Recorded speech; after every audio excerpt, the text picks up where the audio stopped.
So hello guys, welcome back to my channel SC ব্লগে সবাইকে খুব স্বাগত। সো এখন হয়ে গেছে সন্ধ্যাবেলায় কিছু একটু না খেলে হয়, তো চায়ের সাথে একটা জমি একটা রেসিপি করছে। দেখো, প্রথমে কড়াইটা ভালো করে গরম করে নেবো, ওর মধ্যে কিছুটা বাদাম দিয়ে চিনে বাদাম দিয়ে ভালো করে লাল করে ভেজে তুলে নেবো। সেই কড়াইয়ে দুটো শুকনো লঙ্কা ফোড়ন দিয়ে আলু দিয়ে, দেখো আলুগুলো সুন্দর করে লাল লাল করে ভালো করে নাড়াচাড়া করে ভেজে নেবো। তার মধ্যে চলে এসেছে বাইরে ভীষণ ঝড় উঠছে, বিশ্ব অঞ্চল, তোমাদের ওটা আমি শেষে দেখাচ্ছি। ভীষণ ঝড়, আর এই ঝড়ের সময় বুঝতে পারছো তার মধ্যে কারেন্ট চলে গেছে। এত কষ্ট এক হাতে করতে, কি বলবো, মানে বলে বোঝানো যাবে না। তার মধ্যে দেখো চিড়েটাকে আমি ভালো করে জল দিয়ে ধুয়ে নিচ্ছি। দিয়ে এটা দেখো, চিড়েটা না যেহেতু পাতলা চিড়ে ছিল, তাই চিড়েটা না একটু গলে গেছে। একটু মোটা চিড়ে হলে একটু সুবিধা হয়, বুঝতেই পারছো। তার মধ্যে মাম্মাম তো ঘুমিয়ে গেছে বলেই আমি এগুলো করতে পেরেছি। ও জেগে থাকলে দেবে, ছোটো বাচ্চা এটা আনবে সেটা আনবে, তোমরা তো বুঝতেই পারছো। তার মধ্যে দেখো কড়াইয়ের সমানে আমার লেগে যাচ্ছে, যেহেতু এক হাতে ক্যামেরা করছি, এক হাতে নাড়ছি, একটু অসুবিধে হয়।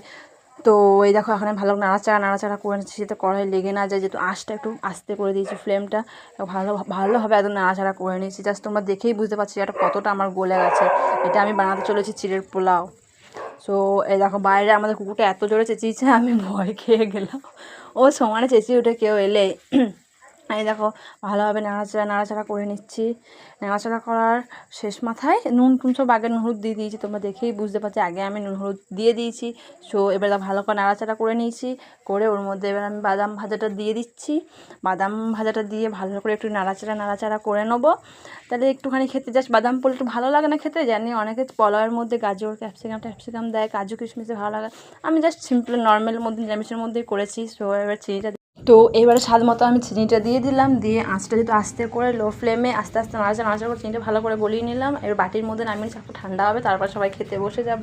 সো খেতে তো জাস্ট অসাধারণ, দেখি যতটা ভালো লাগছে, খেতে তো খুবই খুবই সুন্দর হয়েছিল, তোমাদেরকে বলে বোঝাতে পারবো না। বাড়িতে নিয়ে নিয়েছি, এখন গরম গরম খেয়ে নেবো সবাই। চলো খেয়ে বলা যাক।